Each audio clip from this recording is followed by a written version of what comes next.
Hello and welcome to the next subject, which will be, let's see, series and parallel AC circuits. Last time we did complex numbers, and now we are further developing in that because we are going to use these complex numbers that we learned last lesson to apply in AC circuits. Okay, there are a few rules I need to know about it before going in. And the first one is that these new ZR values. Remember that last time when you used the XL values and XC values inside the circuit with capacitors and inductors, we used these values to replace the resistance, basically giving them a resistance. The Z value, ZL and ZC, it's having the resistances and also it's telling you the angle. For example, we know that a resistor will have a phase of 0 degrees, while an inductor will have a phase of 90 degrees, and a capacitor will have a phase of minus 90 degrees. And it's very important that you memorize these three values. Don't worry, as we do exercises on and on, you are going to easily memorize them, because it's important, because as you know that if you put the wrong phase angle, then you get the wrong angle and the answers won't check out. But this is the important thing. And again, as like the XL and XC values, these ZR, ZL and ZC values, we replace the capacitor, inductor and resistor as resistances in a circuit. Meaning that we can simply, like you see here, adding series components together, you can just add them together like they are resistors in a series. Even though they are like inductors or they're capacitors, you can just add them together. And also you can apply the same formulas that you apply in a normal circuit as well with these Z values, Z values, because again current I is equal with the total electricity, no, total voltage divided by ZT, which is like the total resistance, and that will give you the total current. Or you can find specified current by dividing that by the voltage inside that component divided by the resistance of that component, and so on. And as you can see, like again, ZR values, ZL and ZC are basically replacing capacitors, inductors with resistors. And they are taking into account their phases as well. But anyway, let's keep going here. And you can also calculate the power with this new formula. You can use the normal formulas as well, but I prefer to use this one, to be honest, because it's using the total voltage source multiplied by the total current multiplied by the cosine of the angle total, and the angle t, which that angle t is the angle when calculating the total zt, and you'll see that when you do problems. There are also laws such as the voltage divider rule. It works with these AC circuits when you are using the Z values. It's not very clear, but this is Vx, Zx over Zt and times the electricity. And that X value like Zx and Vx can be either an inductor, a capacitor or a resistor. You basically calculate for that specific element. Now the next one will be parallel circuits, and those ones are written as yt is equal to yr, yl and yc. And you may say, well, why is not like the z values? Well, these y values are different because these y values are basically 1 over zt equal with 1 over zr plus 1 over zl plus 1 over zc. Basically, this is exactly like calculating resistors in parallel. Use the same formula using the total resistance, and you do 1 over that resistance, and so you can find the total resistance in parallel.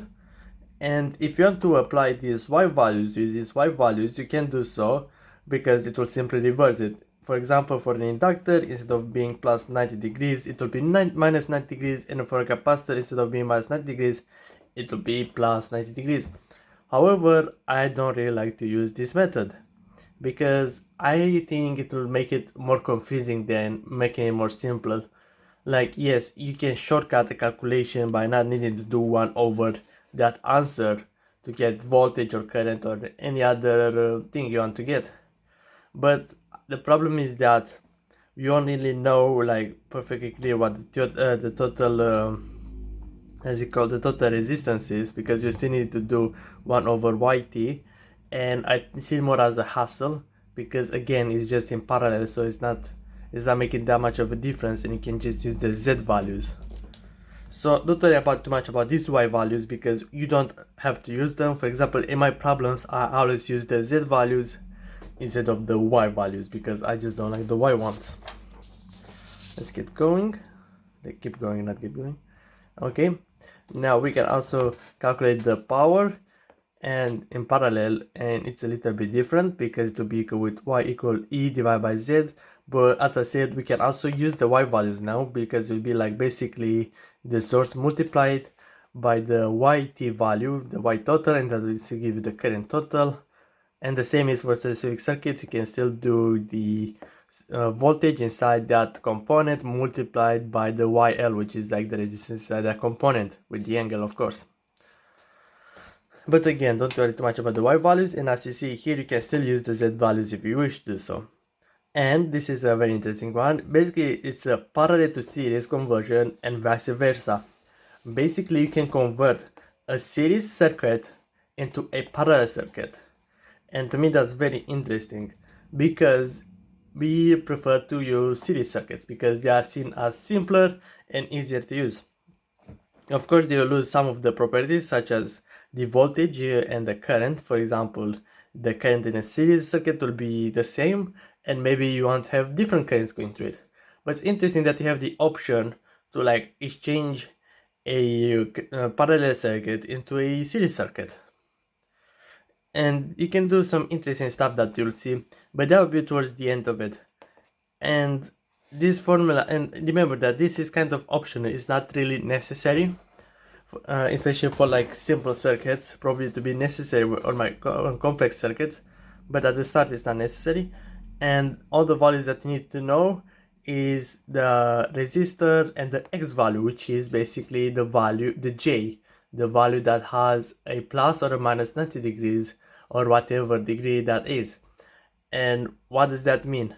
Well, it will as I show you when you do the problems, we can actually make an 8 component circuit, let's say, into simple 2 components. A resistor will always be there, connected with either a capacitor or an inductor, depending on the angle and depending if it's positive or negative. And that's very interesting to me, because imagine having 8 components and 7 of them, or even 7 of them just being different inductors and capacitors, and simplifying all of that in only one capacitor or one inductor, and you get the same effect as well. Of course, it won't be always the same effect. For example, if you want to split the current, or if you want to have like a section to have a certain property and you don't want to have the other one the same property, then you don't really want to convert it into like a 2 component circuit. But if you are just interested in the resistor or in the inductor or capacitor to have a certain voltage or a certain current, then yes, you can just simply split it into simple circuits. No, not into a simple circuit, in a circuit with 2 simple components. Okay, so that was enough talking for now. So let's get started on actually doing some problems. I'll leave the page with the formulas here, and I will do these ones here. Of course, we will start very simple and very basic, and I think this is the wrong paper, isn't it? Yes, it is. Alright, just wait a second so I can get them organized. Oh no, wait, that's the right paper, it was just the wrong side. Okay, so let's start simple, and we'll start with our, sorry, I was getting ahead of myself and writing the solution there. And let's get it with a simple circuit with a phase. Basically, that will be, we'll do a resistor, and we'll know the voltage inside the resistor, and we'll know the resistance, but we want to know the current. So how do we calculate it? Well, it's very simple. We'll simply do V is equal with 200, the value here, sine WT multiplied by 0.707, because first of all, we always have to do the RMS value, because we calculate in RMS values, we don't calculate in the pure peak value. And to be an angle of 0 degrees, because as you see here, this is a resistor, so the ZR inside the resistor will always be 0 degrees. And we simply can calculate now the current because we know the voltage and we know the resistance. That would be V angle divided by R angle of 0 degrees, and that would be equal with 141.4 angle of 0 degrees divided by 10 angle of 0 degrees, and that would be equal with 14.14 amps at an angle of 0 degrees. Very simple. And if you want, you can like make it into the proper value, like not be RMS. Maybe you want to have the proper peak value. We just simply do square root 2 multiplied by 14.14 sine WT, and that one will be equal with 20 sine WT. Very nice and very easy. Now let's do the next one, which is asking us for the voltage, but this time the current doesn't have 0 degrees, it's got plus 60 degrees. So we'll make it a bit more complicated. Alright, so let's get going. So then we write I is equal with 8 sine WT plus 60 degrees multiplied by 0.707. Therefore, I will be equal with 5.66 amps at an angle of 60 degrees. Again, we might need to make it to an RMS value, and we keep the angle, which is 60 degrees, unchanged. Then we need to calculate the voltage, and the voltage will be equal with, actually I'll write it here because I have enough space. Voltage will be equal with the current multiplied with the value ZR. ZR will again be like 4 ohms, and because it's a resistor, it will have an angle of 0 degrees. So that will be equal with I, the angle of I, whatever that is, we write it as a formula for now, multiplied by R, angle of 0 degrees. And here you'll see where we use complex numbers and why they are very useful. Because what we do now is we actually use complex numbers to be 5.66 the current at an angle of 60 degrees, the angle of the current, multiplied by 4 the resistor at an angle of 0 degrees. And then that will give us a voltage of, and we can multiply polar forms quite easily, because as you know, you can multiply polar forms. What's a bit harder is to add polar forms. So when you multiply, we'll do 5.66 multiplied by 4, and that will give us 22.64 at an angle of 60 degrees. And there we have it, is the first answer. But remember, this is an RMS form, and you may need to like make it in normal peak voltage form. So that'll be square root 2 multiplied by 22.64, and that will be at an angle of 60 degrees. Let's say the angle doesn't change anyway. That will be equal with 32 sine WT plus 60 degrees. And there is the answer. Very simple and very clean. And remember, again, this is a simple one because it's 0 degrees, but actually you'll see it in the future anyway. Like if this was an inductor, then we'll just put like 90 degrees in here, and we'll just add the 60 and 90 degrees, and you'll get a new angle in here. The reason why the angle of the phase stays the same is because the resistor copies the angle of the source. You know, whatever angle comes in, whatever like degree comes in, the resistor will replicate that degree. Now, let's go to the next one, which is an inductor here. So we just need to find out the current while we know the voltage and we know the XL, which is 6 degrees. First of all, again, we need to convert it into RMS value, so that'll be 50 times 0.707. Therefore, and we write as a capital V because this is the RMS, 35.35. Oh, if you don't notice, I should mention it, is that I put little I and little v as the peak values, so I don't mistake them, because I write the capital I or a capital V for the RMS values. So when I see a capital V, I will think to myself, okay, that's the RMS value, is not the peak value. Because if I put little v in here as well, I'll just confuse myself. I'll be like, well, why both of them are little v's? well, if it's a capital V, then it's easier to distinguish. I don't know, maybe in the future I'll come up with like another symbols that I can use, but for now it's good enough. And because there was no angle in the voltage inside of it, then it'll be an angle of 0 degrees.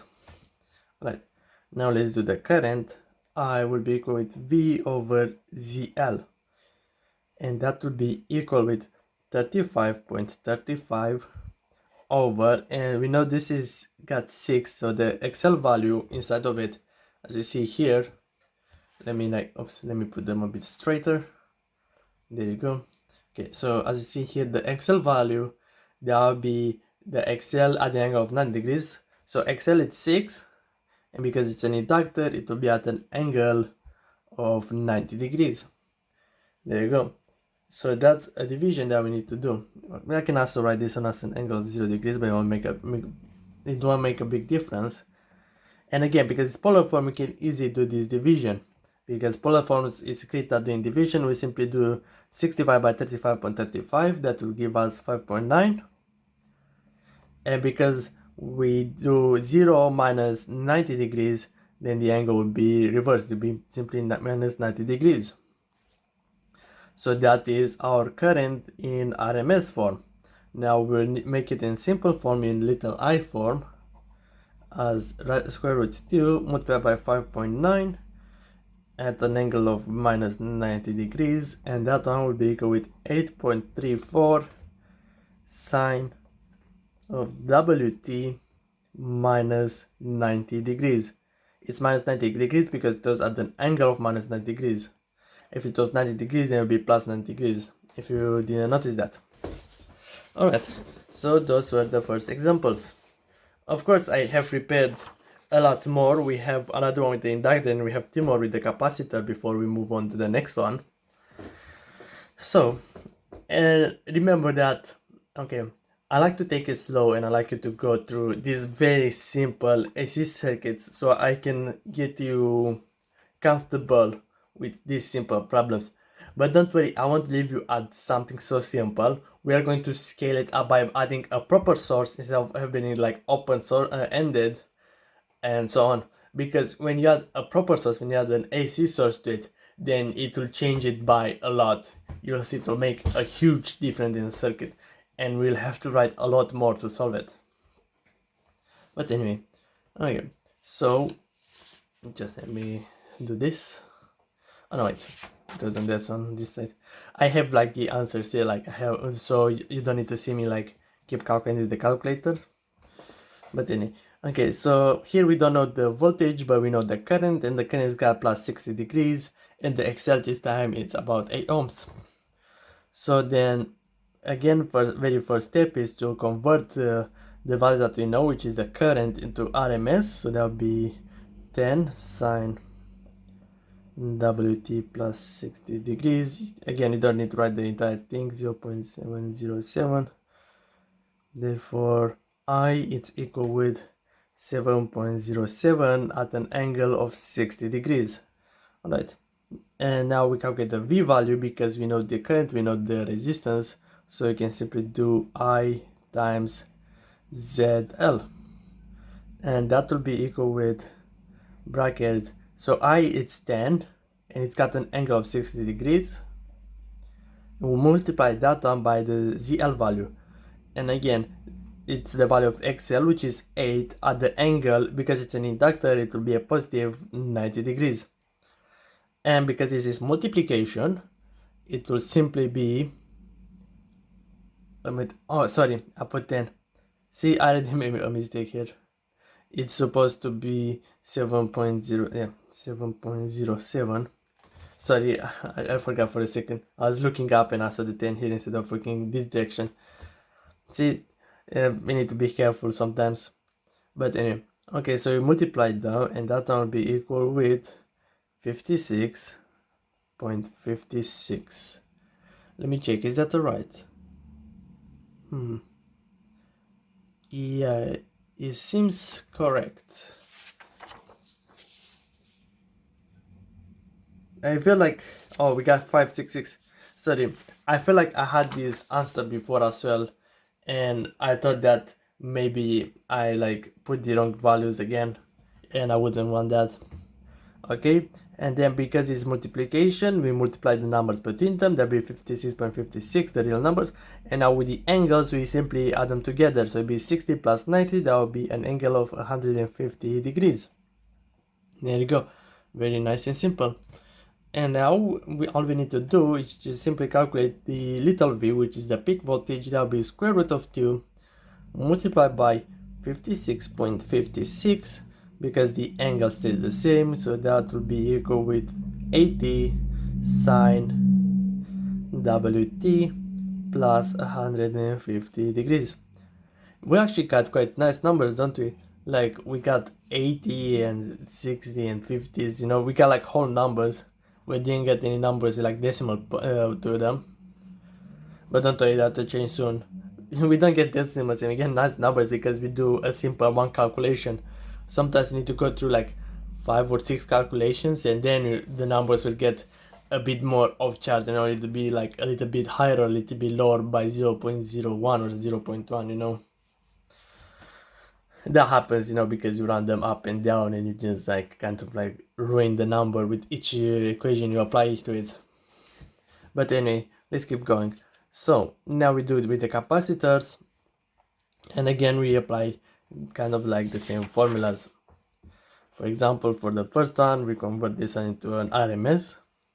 So V is equal with 30 times 0.707.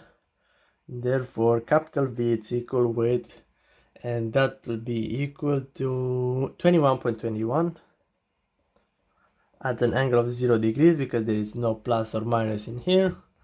And now we do the current, which will be equal with V over ZC, and that one will be equal with V is 21.21 at an angle of 0 degrees, and ZC, as you see here from the formula paper, I need to like make a reflex to like actually keep this book straight so it's not curved in your direction.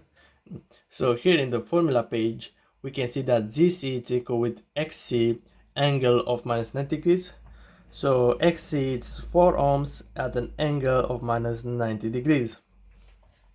And you can already see where this is going. There will be a positive angle of 90 degrees because it's 0 in here. So it's basically 0 minus 90 degrees. That will make it a plus, so it will become plus 90 degrees. And division 4 divided by 21.21 will be equal with 5.303 amps at an angle of 90 degrees. Now I, the peak current, will be square root 2 times 5.303, and then that will be equal with 7.5 sine WT plus 90 degrees. The angle doesn't change, only this value here of the current changes. And there we have it. Now the next one here, this one, it's giving us an angle of minus 120. So again, first step is to convert the current into an RMS value. So that'll be 12 times 0.707, and therefore I, capital I, will be equal with 8.484 amps. And now we can calculate the RMS voltage will be I multiplied by ZC, and that one will be equal with, so I will be 8.484 at an angle of minus 120 multiplied by XC, so X will be 1 ohm at an angle of, because it's a capacitor, to be minus 90 degrees, so it'll be minus 90 degrees. Then that will be equal to, so 8.484 divided by 1, that would be simply be 8.484, and minus 120 plus minus 90, it will still it will become a minus, so it'll be 120 minus 90, that will be 210, wouldn't it? Yeah, it will be an angle of minus 210 degrees. Alright, and there we have it. That's the RMS voltage value. So now to find the proper peak voltage, which is the little v, will be equal to square root 2 multiplied by 8.484, and then that will be equal with 12 sine Wt minus 10 T110 degrees. There you have it. And this is actually curious. Well, the resistance is 1 ohm and it's 1 current going through it. You can say like, oh well, then you can simply do 12 times 1 and that will give you the current. And yes, you kind of can do that, but again the angle will be different because this one, the voltage will work at an angle of minus 210 degrees, while the current was at an angle of minus 110 degrees. Actually, let me check something. Like, let's say for this one here, because the voltage is that value, so what if we do like 7.5 multiplied by 4? Oh yeah, it does give us 30, isn't it? Interesting, isn't it? But again, it's the same as when I introduced you the Excel values, you know, because they work as resistors. You can simply do them, multiply them together, and to give you the voltage. But again, the problem is that you don't necessarily only need to know the voltage. You also need to know the angle and the phase position that it's in. If it's like plus 90 degrees, or if it's like minus 110 degrees, or something like that. That's why I use the Z value. The Z value basically allows us to also determine this plus or minus value inside of it.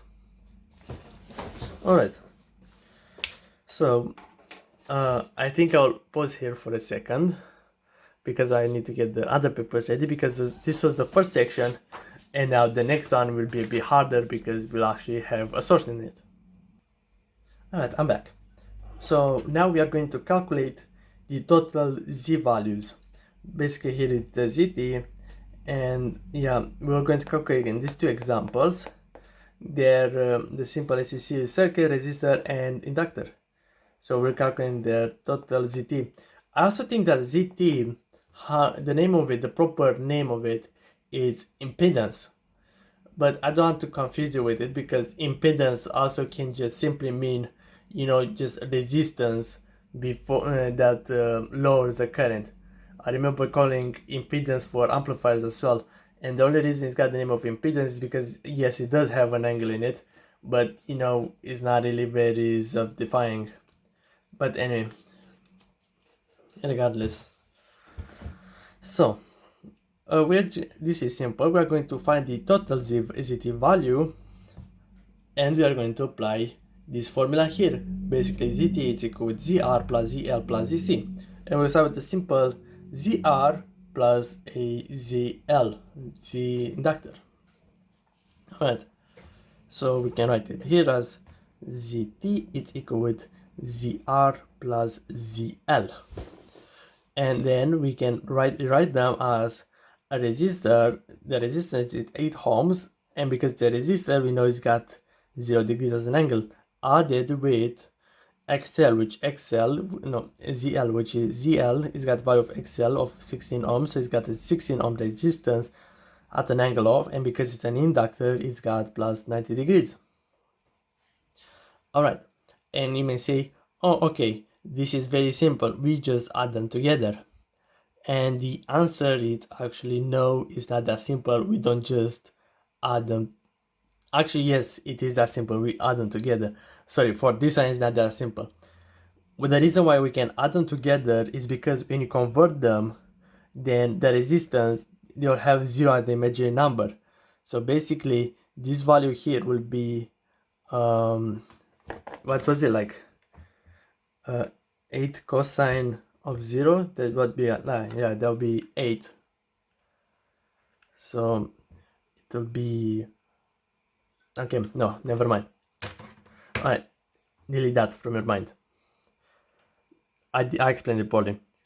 Okay, so a resistance is got an angle of 0 degrees, yes? That means it's a real number. It's not affected by an angle, and it's not affected by a polarity. That means that the resistance can simply be written as R plus, and then this one here, because this is affected by 90 degrees, we write it as an imaginary number, which is j. J is the imaginary number in the rectangular form. And because it's plus 90 degrees, it will be a positive j. That'll be j16. You may be very confused right now. You may be like, well, Alex, how did you actually get these values? Because, it doesn't really make any sense. And yes, I know it doesn't make much sense for you now, but this is how it works. And also this r, let me just write it as an 8. It's 8. And the reason why this actually works this way, it's because, again, if you do, actually, let me show you. So if I do, let's say, convert this one, 8 times cosine of 0, they'll give you 8. But if you do it sine of 0, they'll give you 0. So basically this will be 8 plus j0. And because j0 is basically nothing, you can just not write it. And the same applies for this one here. 16 cosine of 90 degrees, it will become 0. So it'll be 0 plus, and then if you do the sine, they'll give you 16 here, as you see here. I should put more space in it, but don't worry, I will do these calculations for the next one. But so you remember as a rule, because like if it's got 90 degrees and minus 90 degrees, and you do cosine of 90 degrees, that will basically give you 0. And the only value will be left, it'll be like on the sine of 90 degrees, which is 1, and that'll be j equals 16. Again, it's a bit more complicated, but it's better for you to remember it this way. Remember that a resistor stays as a real number, while an inductor and a capacitor, they exchange in j values, and an inductor will be a positive j value, while a capacitor will be a negative j value. But anyway, let's keep going here. Okay, so this will be equal in this form, but we can't really use this form. Usually we like to have it in polar form, so we'll need to exchange it. So zt will be equal with, so that will be square root 8 squared plus 16 squared. I have the answers for this ones, but the answers are wrong, which is equal with 17.88. So we can say just 17.9. Sorry, 9, I got hiccups. Now we calculate the angle. So that'll be tan minus 1 at an angle of 16 divided by 8. That'll be 63.43, let's say. So at an angle of 63.43 degrees. Okay, and that is our total resistance with also our angle of that total resistance. And as I said previously, you use that angle of the total resistance to calculate the total power here with the cosine angle of t. Okay, I'll pause it for a second because I have something to do. And then we are going to go to this one with the inductor and capacitor, and I'll go further into detail how to calculate them. Okay, now let's go to exercise number 2, which is got the resistance and the inductor and the capacitor. So then the Z total, ZT, will be equal with ZR or Z1, actually let's put that plus Z2 plus Z3. And then that will be equal with R at an angle of 0 degrees plus XL at an angle of 90 degrees plus XC at an angle of minus 90 degrees. Okay, and now how do we write them? Well, we know that the resistor says as a real number, so this one will simply be equal with R plus, and then XL 90 degrees, that will be a positive J value, JXL, and XC at minus 90 degrees, that will be minus JXC. So that's how we write them.